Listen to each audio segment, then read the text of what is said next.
ॐ सदाशिवसमारम्भां शङ्कराचार्यमध्यमाम् अस्मदाचार्यपर्यन्तां वन्दे गुरुपरम्पराम्। ॐ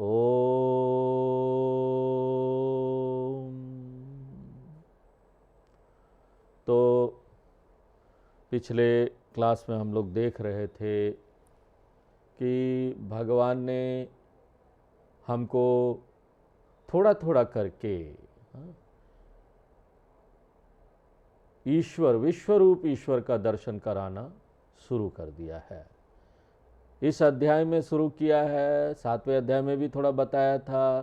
थोड़ा थोड़ा करके वो हमको डोज दे रहे हैं और इसी डोज को वो आगे बढ़ाएंगे। विश्व रूप का वर्णन 11वें अध्याय में जाकर इसका उत्कर्ष होगा और वहाँ पर समापन होगा। भगवान अपना विश्व रूप का दर्शन कराएंगे। तो इन 4 श्लोकों में 16 से लेकर 19 तक भगवान हमको विश्व रूप का दर्शन छोटे में करा रहे हैं। अभी वो चीज़ ले रहे हैं जो यहाँ पर बहुत सुंदर है, बहुत अच्छा लगता है हमको देखने में। उसको घृणा नहीं होगा, तुरंत लगेगा, दिख जाएगा, उसमें सुंदरता दिख जाएगी और लगेगा कि इसमें भगवान तो है ही है। तो भगवान यहाँ क्या बोलते हैं? अहम क्रतुहु, मैं यहाँ पर श्रौत कर्म हूँ। श्रौत कर्म किसको बोलते हैं? जो वेदों में कर्म बताए गए हैं। कर्म यानी कर्मकांड, पूजा हवन वगैरह सब जो वेदों में बताए गए हैं, मंत्र वगैरह बताए गए हैं। वेद हमारे मुख्य शास्त्र है। वेदों को हम मुख्य शास्त्र मानते हैं। उसमें जो भी बताया गया उसको श्रौत कर्म बोलते हैं। भगवान बोलते वो भी मैं हूं, क्रतु भी मैं हूं। अहम यज्ञ, बोलते यज्ञ भी मैं हूं। यज्ञ यानी स्मार्त कर्म। स्मार्त कर्म किसको बोलते हैं? वो प्रार्थना, वो कर्मकांड, वो मंत्र जो कि वेदों के अलावा जो हमारे शास्त्र हैं, रामचरितमानस हो, भगवत गीता हो, पुराण हो, उसमें जो बताए गए हैं उसको भगवान यहाँ बोल रहे यज्ञ। मैं वो यज्ञ हूँ, मैं क्रतु भी हूँ, मैं यज्ञ भी हूँ। ये जो दूसरे दर्जे का शास्त्र है ये वेदों पर आधारित है। अगर कभी भी हमको कुछ डाउट होता है ना, समझ में नहीं आ रहा, रामचरितमानस में ये बताया जा रहा है, इधर वो बताया जा रहा है, गीता में वो बताया जा रहा है, भागवत में ये कुछ और बताया जा रहा है, कभी ऐसा डाउट आएगा, कभी कंफ्यूजन होगा कि पुराणों में कुछ और बताया गया, शिव पुराण में कुछ और बताया गया, गीता में आप कुछ और बता रहे, ऐसा अगर डाउट हो, कंफ्यूजन हो, तो हमको देखना पड़ेगा वेदों में क्या बताया गया, उपनिषद और वेदों में क्या बताया गया है, क्योंकि वो मुख्य है। अगर उसमें वो बताया गया, इसमें ये बताया गया, दूसरा कुछ बताया गया है, तो हम किसको मानेंगे? वेद को मानेंगे कि जो वेद बोल रहे वही सही है। हमको समझ में नहीं आ रहा जो पुराण ने बताया है, लेकिन अभी जो वेद बोल रहे वो सही है, हमको मानना है। तो यहाँ भगवान बोल रहे हैं मैं क्रतु भी हूँ, मैं यज्ञ भी हूँ। और आगे क्या बोलते हैं? ये स्वधा अहम। स्वधा यानी जो पितरों को अर्पण किया जाता है तर्पण में। यहाँ पर हम पितरों को श्राद्ध के समय कुछ देते हैं, तर्पण करते हैं, अर्पण करते हैं, इसको स्वधा बोलते हैं। जो देवताओं को अर्पण किया जाता है उसको स्वाहा बोलते हैं, इसलिए स्वाहा स्वाहा बोलते हैं। तो भगवान बोलते हैं स्वधा भी मैं हूँ, आप जो अर्पण कर रहे हो ना वो भी मैं हूँ। अहम औषधम, भगवान बोलते हैं औषधि भी मैं हूँ। तो जैसा कि हमने आपको पहले बताया पिछले क्लास में कि औषधि का अर्थ हुआ जो पौधों से, हमको पेड़ पौधों से मिलता है। यानी खाना, खाना हमको यहाँ पेड़ पौधों से मिलता है, ज़मीन से मिलता है। तो इस पुराने समय में जब आयुर्वेद था तो उस समय दवा को भी औषधि बोलते थे, खाना भी औषधि, खाना ही औषधि है। तो अहम औषधम, भगवान बोलते हैं मैं औषधि हूँ, मैं अन्न हूँ। उसके बाद भगवान बोलते हैं अहम मंत्र।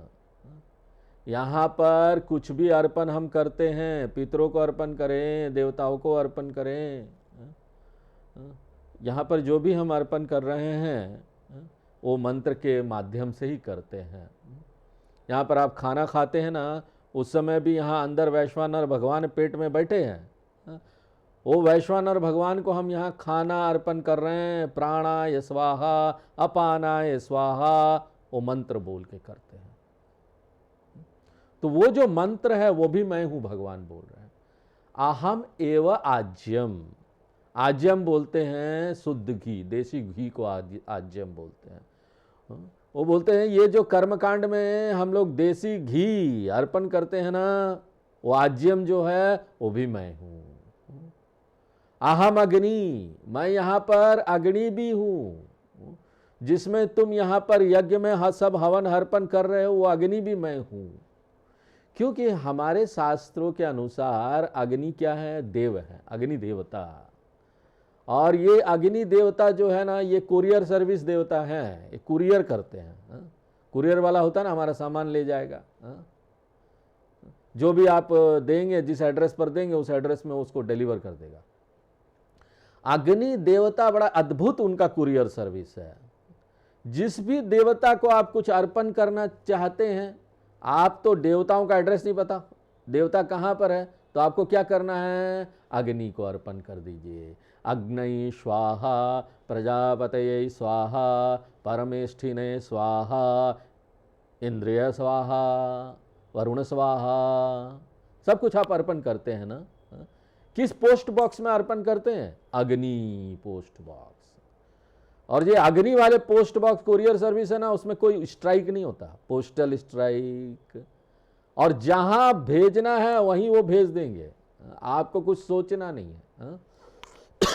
वहीं पर पहुंचाएंगे, इधर उधर नहीं होगा। बाकी तो यहाँ पर आप पोस्टल से कुछ भेजिए, स्पीड पोस्ट वगैरह से, तो कौन सा लेटर कहाँ कब जाएगा, नहीं मिला आप कुछ नहीं बोल सकते हो। और आजकल तो ये प्राइवेट वाले कुरियर सर्विस के साथ भी हो रहा है।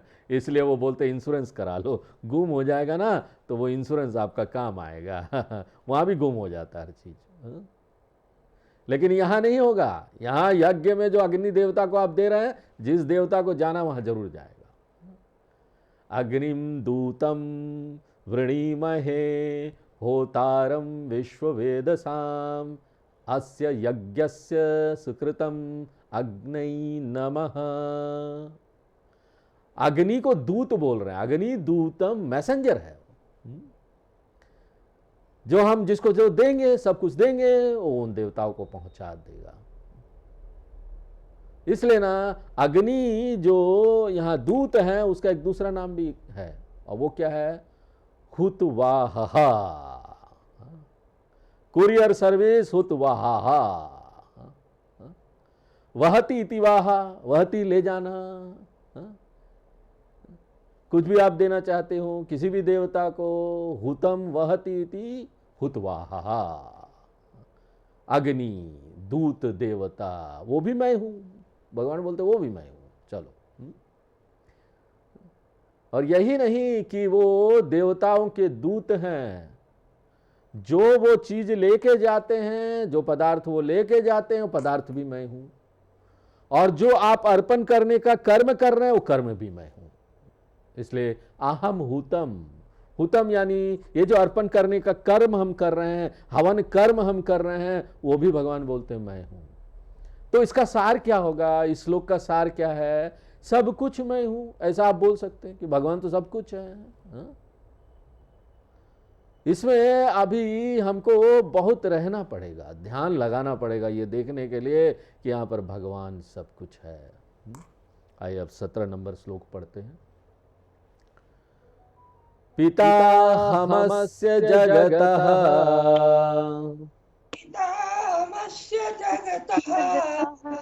माता धाता पितामहः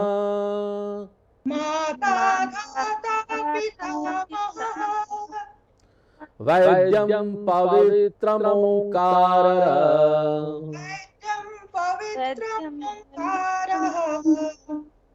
ऋक्साम यजुरेव च।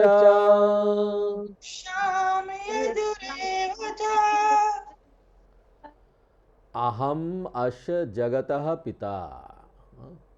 देखिए ये सारे श्लोक में ना यही विषय सब आपको बताया जा रहा है, विश्व रूप दर्शन। विश्व रूप ईश्वर, भगवान सब कुछ है। अहम अस्य जगतः पिता, पिता हम पिता हैं जगत के, हम पिता हैं, हमने इस जगत को बनाया, मेरे से ही ये पूरा जगत आया, पैदा हुआ। और यही नहीं, हम पिता हैं, क्योंकि जब हम बोलेंगे कि भगवान पिता है तो आप हमसे पूछेंगे दूसरा कहाँ गया, दूसरा यानी माता कहाँ गई, बिना माता के कैसे ये पूरा सब कुछ पैदा हो जाएगा। भगवान बोलते माता भी मैं हूं, क्योंकि भगवान जो है अर्धनारीश्वर है, पिता और माता 2 in 1 एक ही में दोनों मिल जाएंगे। मैं ही पिता मैं ही माता, यानी क्या अर्थ क्या हुआ इसका, मैं निमित्त कारण भी हूं, मैं उपादान कारण भी हूं इस पूरी सृष्टि का। मैंने इस संसार को बनाया और जो कच्चा माल जिससे बनाया वो भी मैं ही हूं, दोनों मैं हूं। निमित्त उपादान कारण मैं हूं, अभिन्न निमित्त उपादान कारण बोल सकते हैं, वो अहम अस्मि मैं हूं। अब यहां पर प्रश्न उठता है, हम पूछेंगे कि यह भगवान जो है वो सबका पिता है, भगवान का पिता कौन है? उनका बाप। तुम्हारा बाप कौन है? भगवान का पिता कौन है? पितामह अपि अहमेव। भगवान बोलते देखो भाई, मैं ही दादाजी भी हूं। यानी क्या है, भगवान का कोई पिता नहीं है, मैं ही सबका पिता, अंतिम पिता मैं हूं। यहीं पर सब रुक जाता है। इसके बाद कोई दादाजी नहीं है जिसने मुझे बनाया। मैं पिता रहित पिता हूं, यानी मेरा कभी जन्म ही नहीं हुआ। मैं कारण रहित कारण हूं, अनादि अजन्मा है वो। इसलिए किसी ने बोला कि भाई पार्वती जी बड़ी लकी है, बहुत भाग्यशाली है। क्यों? अरे उनका कोई सास भी नहीं है, उनका कोई ससुर भी नहीं है, तो उनको झगड़ा उगड़ा का कोई समस्या नहीं है। सास ससुर हो तो झगड़ा का समस्या हो ना, दूसरी और समस्या होगी, वो हमको नहीं पता। दाता, भगवान फिर बोलते मैं दाता भी हूं। दाता यानी देने वाले। मैं यहां सब कुछ बांटता हूं, जीवों को बांटता हूं, उनके कर्म फल के अनुसार बांटता हूं। जो भी उनको देना है जीवों को, उसका निर्णय मैं लेता हूं। किस तरह का शरीर किसी को मिलेगा? आपको महिला का शरीर मिलेगा, पुरुष का शरीर मिलेगा, यहां पर जानवर का मिलेगा, मनुष्य का मिलेगा, या फिर स्वस्थ शरीर होगा, बीमार शरीर होगा। मैं ये निर्णय लेता हूं कि किस तरह का शरीर तुमको मिलेगा, कितना उम्र होगा, ज्यादा उम्र होगा, कम उम्र होगा, जीवन कैसा होगा, क्या क्या आपको मिलेगा। सब लोगों को, सिर्फ मनुष्य को ही नहीं, जानवरों को भी, कीड़े मकोड़ों को भी, कि उनको क्या मिलने वाला है, कैसा उनका जीवन रहेगा, एकमात्र मैं ही इसका निर्णय लेता हूं, निर्धारित करता हूं। तो इससे हमको समझ जाना चाहिए कि हम यहाँ पर जो भी प्राप्त कर रहे हैं, जो भी हमको मिल रहा है ना, वो भगवान के हाथ से ही आ रहा है। और वो भगवान का हाथ क्या है? किसको बोलेंगे भगवान का हाथ? लॉ ऑफ कर्मा, कर्म का सिद्धांत। ये भगवान की अपनी मर्जी नहीं चलती, जो भी मर्जी से कर दिए भगवान ने, इसको जिसको जिसको जो भी दे दो, उसको बड़ा घर दे दो, इसको छोटी गाड़ी दे दो, उसको बड़ी गाड़ी दे दो, इसको बीमारी दो, उसको मत दो। ये भगवान का अपनी मर्जी नहीं चलता। यहां पर तो लोग होते हैं जिनके पास पद मान सम्मान आ जाता है तो अपनी मर्जी चलाते हैं। उनके आमने सामने जो लोग रहेंगे उनके लल्लो चप्पो करेंगे, लल्लो चप्पो में मक्खन लगाएंगे, उनको सब कुछ मिल जाएगा, उनको पैसे पद वगैरह सब मिल जाएंगे, बांटेंगे, वो बांटते हैं। नेता लोग ऐसे ही करते हैं ना, उनके जो चमचे लोग होते हैं उनको बांट दिया सब कुछ। और इसमें हम लोग एक्सपर्ट हैं यहाँ पर करने में। लेकिन भगवान के द्वार में सब नहीं चलेगा। भगवान सब कुछ कर्म के सिद्धांत के अनुसार करते हैं, सबको सब कुछ देते हैं, उनके कर्म का फल देते हैं। देखो, सही जगह पर, सही समय पर, सही व्यक्ति को किस तरह का अनुभव देना है, सुख का कि दुख का, वो सब बोलते भगवान मुझे पता है।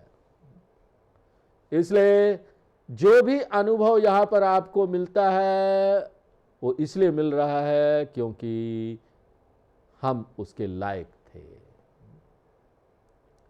I get what I deserve.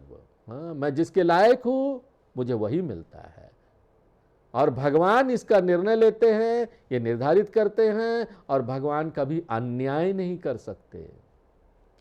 भगवान के राज्य में यहां कोई अन्याय नहीं है। अगर आपको किसी समय ऐसा लगता है ना कि हमको बड़ी पीड़ा प्राप्त हो रही है, बड़ा दुख मिल रहा है, हमको तो ऐसा नहीं मिलना चाहिए था। कई लोग आके बोलते स्वामी जी देखे ना, हमने तो कभी चींटी भी नहीं मारा है। और देखो यही सबसे बड़ा झूठ है। वो जो बोल रहा है ना हमने चींटी भी नहीं मारा, वो सबसे बड़ा झूठ है। इसके लिए तो पहले आपको दंड मिलना चाहिए, क्योंकि ये वाक्य ही आप झूठ बोल रहे हो। यहां पर अगर आप मान भी ले कि आपने कभी चींटी नहीं मारा, तो आप तो अभी कुछ दिन के कर्म की बात कर रहे हैं। 5 साल 10 साल की बात आप कर रहे होंगे। हमको तो यहां भी नहीं पता, यह भी नहीं पता होता कि पिछले सप्ताह क्या हुआ था। अगर कुछ याद भी आ गया तो आपको ना कुछ 1 साल का कुछ कर्म आपको याद आ जाएगा, कुछ ने आपने ये किया वो नहीं किया। लेकिन आप याद रखिए कि यहां पर हमको कर्म फल सिर्फ इस जन्म का नहीं मिल रहा, पिछले कई जन्मों का मिल रहा है। वो पता भी नहीं हम क्या थे उसमें। अच्छे व्यक्ति होंगे, महान होंगे, धार्मिक होंगे, चोर होंगे, डकैत, कुछ पता नहीं। तो हम कौन होते हैं भगवान के ऊपर दोष डालने वाले? हे भगवान तुम मुझे ही इतना दंड क्यों दे रहे हो? हमने तो आज तक किसी को दुख नहीं दिया। अगर ये कोई बोलता है ना, तो इसका अर्थ है वो व्यक्ति ना अभी तक कर्म के सिद्धांत को समझा नहीं है।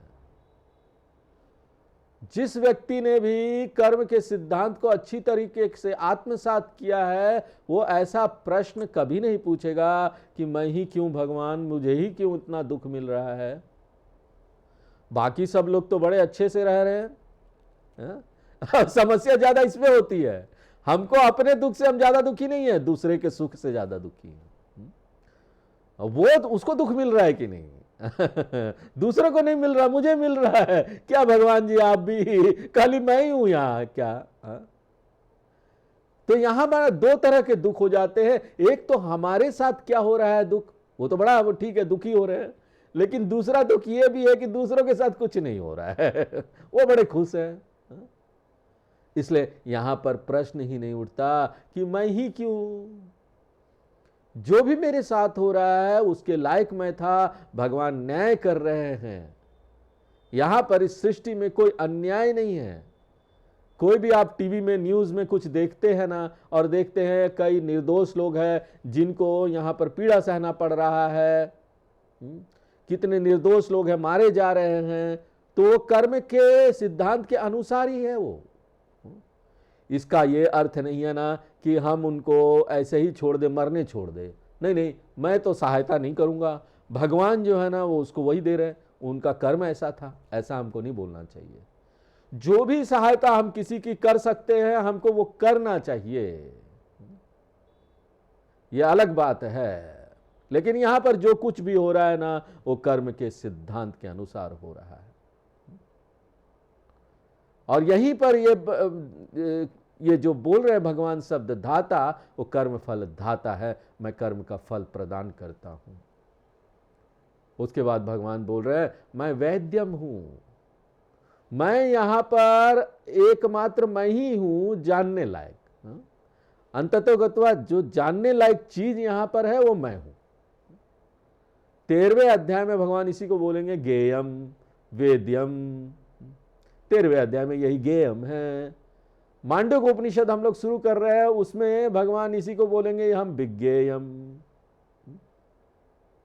मैं वो अंतिम चीज हूं जिसको जानकर सब कुछ जाना जाएगा। आप एक चीज को जानेंगे आप सब कुछ जान लेंगे। आपका जो बौद्धिक यहां पर सारी दौड़ है ना कुछ पाने की, कुछ जानने की, वो समाप्त हो जाएगा। यहां पर हमको सिर्फ शारीरिक भूख नहीं लगती है, यहां पर हमको सिर्फ भावनात्मक भूख नहीं लगती है। ये भावनात्मक भूख क्या है?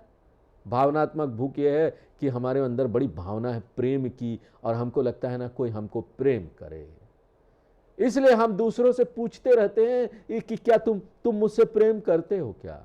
हाँ? तुम मुझसे प्रेम करते हो, ये पूछते रहना है। हाँ? और दूसरा व्यक्ति को भी बड़ा अलर्ट रहना है, उसको हमेशा बोलते रहना है, हाँ हाँ हाँ मैं तुमसे प्रेम करता हूं, मैं तुमसे प्रेम करता हूं। नहीं तो पहले व्यक्ति के मन में संशय आ जाएगा, अरे 2 दिन हो गया, अभी तक कोई बात भी नहीं किया, बोला भी नहीं कि मैं मुझसे प्रेम करता है कि नहीं, कुछ गड़बड़ तो नहीं है। मन में वो गुड़ गुड़ गुड़ चलने लगेगा। तो इसको बोलते हैं भावनात्मक भूख। और अंतिम वाला जो है ना, वो बौद्धिक भूख है। हमारे अंदर एक बौद्धिक भूख है, हम जानना चाहते हैं ये सृष्टि कहां से आया, ये सृष्टि है क्या, मैं कौन हूं, भगवान है कि नहीं, अगर वो भगवान है तो उसकी प्रकृति कैसी है, ये सारा प्रश्न हमारे मन में आता है। देखिए, जब हम बच्चे थे ना, तो बचपन में हमने अपने माँ बाप से ये प्रश्न पूछा। सभी लोग जो यहां पर बच्चे थे, बचपन में उन्होंने अपने माँ बाप से पूछा होगा वो प्रश्न, और उनके माँ बाप ने उनको बचपन में ये सारे प्रश्न बड़ा, ये कैसे बना, वो कैसे हुआ, ये कैसे चांद आ रहा, कैसे सूरज आ रहा, ये सब सारे प्रश्न आते हैं। उस समय माँ बाप ना उनको चुप हो जा, अरे स्कूल से होमवर्क मिला है, कर नहीं रहे हो, ये सब फालतू का प्रश्न पूछ रहे हो। क्यों मालूम है? उनको खुद भी नहीं पता कि ये क्या है, उनको खुद भी इसका उत्तर पता नहीं। बचपन में माँ बाप से ये प्रश्न पूछते पूछते उसके बाद जब उत्तर नहीं मिलता है तो हम उसको कचड़े के डब्बे में डाल देते हैं। उसके बाद हम अपने जीवन में लग जाते हैं, इतना बहुत काम है, शादी करना है, बच्चे करना, नौकरी करनी, पैसा कमाना, फिर हमको मौका ही नहीं मिलता कि हमें प्रश्न पूछ सके। उसके बाद जब मौका मिलता है ना प्रश्न पूछने का, तो हम जरूर ये मूलभूत प्रश्न हम जरूर पूछेंगे। क्या है? कस्त्वं को हम कुत आयातः, कौन है भाई, कहां से आए हो? ये सारा जो बौद्धिक भूख है, वो उसका भूख कब मिटेगा, कब ये प्यास बुझेगी? जब आप एक चीज को जान लेंगे, और वो एक चीज क्या है? मैं हूं। वैद्यम बोलते भगवान, मैं हूं, मुझे जानकर सब कुछ जान लोगे। बात बोलते भगवान पवित्रम। पवित्रम यानी सबसे महान शुद्ध करता, सबसे महान पवित्र करने वाला। इसलिए देखिए, यहां पर कर्म कांड करते हैं ना, तो हम अपने उंगली में क्या दूब घास लगा लेते हैं ताकि ना पवित्र हो जाए। अगर आप ये दूब घास अपने उंगली में लगाएंगे तो आप आध्यात्मिक रूप से पवित्र हो जाएंगे। वो हमको दिखाई नहीं देता, लेकिन कई चीज हमारे साथ चारों तरफ जो हमारा वातावरण है, एक आभास सा, वो आभास अच्छा हो जाता है। लेकिन इसका ये अर्थ नहीं है कि आपने उसको पहन लिया तो आपको नहाना नहीं है। ये इस तरह का पवित्र करता नहीं है ये दूब घास। यहां पर आपको नहाना है। शरीर को बाहर जो शरीर है उसको साफ सफाई नहाने से ही होगी, वो पवित्र नहाने से होता है। ये जो दूब घास हाथ में लगाते हैं वो आपके सूक्ष्म शरीर को पवित्र करता है, वातावरण अच्छा कर देता है, आपके मन को अच्छा कर देता है। पवित्रम का अर्थ नहीं है कि आपका ना स्थूल शरीर पवित्र हो जाएगा, उसके लिए तो आपको पानी लेके नहाना ही पड़ेगा। और भगवान जो है वो क्या है? सबसे महान पवित्र करता है। यहां कोई भी चीज आप कर लीजिए, आप कभी पवित्र नहीं होंगे, दुख बना रहेगा, संतुष्टि नहीं मिलेगी, अपवित्रता चलते रहेगा जीवन में। ये भगवान ही है, उन्हीं को जानकर उन्हीं के पास वही सबसे बड़े पवित्र करता है। भगवान बोलते हैं मैं ओंकार हूं। ओंकार सभी वेदों का सार है, वो सब वेदों का सार ओंकार हूं मैं। कहीं और हमारे शास्त्रों में बताया गया है कि ये जो वेद है ना, उसको संक्षिप्त उसका जो रूप होगा वो गायत्री है। इसलिए वेद को ब्रह्म भी बोलते हैं। वेद ब्रह्म है, जो अंतिम सत्य है। वेद को ब्रह्म भी बोलते हैं। देखिए ब्रह्मचारी का क्या अर्थ होता है, ब्रह्म बोलते हैं ना, ब्रह्मचारी। ब्रह्मचारी वो है जो यहां पर शास्त्रों का अध्ययन करता है, ब्रह्म का अध्ययन कर रहा है, वो अपना पूरा जीवन ब्रह्म के अध्ययन में समर्पित करता है। ब्रह्म यानी वेद। ब्रह्मचारी में ब्रह्म यानी वेद, यानी वेदों का विद्यार्थी, जो उसमें चरण कर रहा है, जो उसको पढ़ रहा है, जान रहा है। और गायत्री जो है वो संक्षिप्त रूप है वेद का। गायत्री को भी ब्रह्म बोलते हैं। इसलिए जब ब्रह्मचारी का दीक्षा होता है तो उसको बोलते हैं ब्रह्म उपदेश, यानी गायत्री उपदेश, वेद उपदेश। वेद को, वेदों की शिक्षा दी जा रही है। और ये गायत्री को और संक्षिप्त रूप में बना देंगे ना तो वो क्या बन जाएगा, व्याहृति मंत्र। भूहु, भुवः, सुवः, ये गायत्री का छोटा रूप है, ये 3। ये व्याहृति है। गायत्री मंत्र हुआ, व्याहृति हो गया। वेदों को हमने संक्षिप्त रूप कर दिया, वो गायत्री मंत्र हो गया। उसके बाद गायत्री को और संक्षेप में कर दिया तो क्या हो गया, व्याहृति। तो इस तरह से आजकल हर चीज छोटा होते जा रहा ना। पहले देखिए फोन सब कितना बड़ा बड़ा होता था, आजकल मोबाइल फोन छोटा होने लगा। आजकल तो फ्लिप वाला भी आ गया है, उसको ऐसा घुमा दीजिए और भी छोटा हो जाता है। मोड़ दीजिए उसको, मुड़ जाएगा पूरा, उसका स्क्रीन भी मुड़ जाएगा। सबसे अच्छा उदाहरण तो है फैन का रेगुलेटर। आपको पता है पुराने फैन का रेगुलेटर जो था ना, कम ज्यादा करते तो फैन इतना बड़ा होता था। आजकल इतना छोटा सा बटन आ गया है, उसको घुमाइए रेगुलेटर बन जाता है। तो इस तरह से इतना बड़ा वेद जिसमें इतने सारे मंत्र हैं, उसको छोटा करके गायत्री बना दिया गया। और उस गायत्री को और भी छोटा माइक्रोचिप किया तो व्याहृति बना दिया गया। और व्याहृति को और छोटा किया गया, माइक्रो से माइक्रोचिप। हर एक व्याहृति से एक एक अक्षर लेके आ, उ, उम, इनको जब आप जोड़ेंगे तो क्या बन गया, ओम। क्योंकि संस्कृत संधि नियम के अनुसार आ प्लस उ ओम हो जाता है। आ प्लस उ इक्वल टू ओम। और उम जो है ना वैसे का वैसे रहेगा। तो आ प्लस उ प्लस उम, ये क्या बन गया, ओम बन गया। तो अंग्रेजी में ना कहीं कभी कभी ये ओमकार मंत्र है ना, उसको ओम लिखना होता ना तो लोग लिखते हैं क्या है, किस अक्षर का उपयोग करते, AUM, ओम, ओम हो जाता है वो, ओम बोलते हैं। देखिए लिखने में कोई बात नहीं है, स्पेलिंग आप कुछ भी लिखिए, लेकिन बात यह है ना कि उसका जो उच्चारण है वो ओम होना चाहिए, ओम नहीं होना चाहिए। आप उसको चाहे कैसे भी लिखिए, OM लिखिए, AUM लिखिए, कुछ भी लिखिए, लेकिन उच्चारण ओम करना है। आ प्लस उ संस्कृत में ओम हो गया।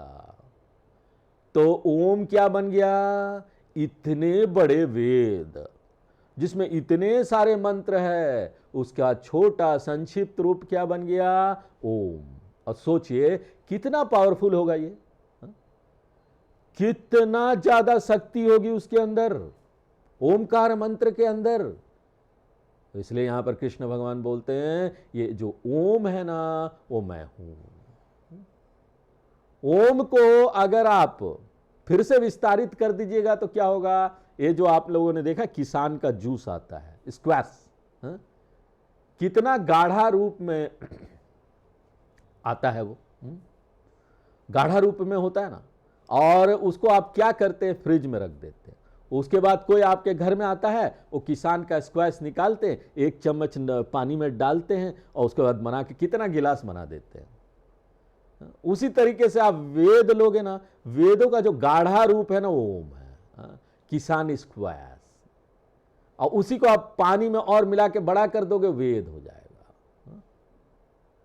इसलिए संक्षिप्त रूप वेद ओम हो गया। तो हे अर्जुन, मैं ये गाढ़ा रूप जो है ना वेदों का ओम, वो मैं हूं। और बड़ा रूप जो है वो वेद है। तो भगवान बोलना क्या चाह रहे हैं, मैंने ही वेदों को बनाया और मैं खुद ही वेद हूं।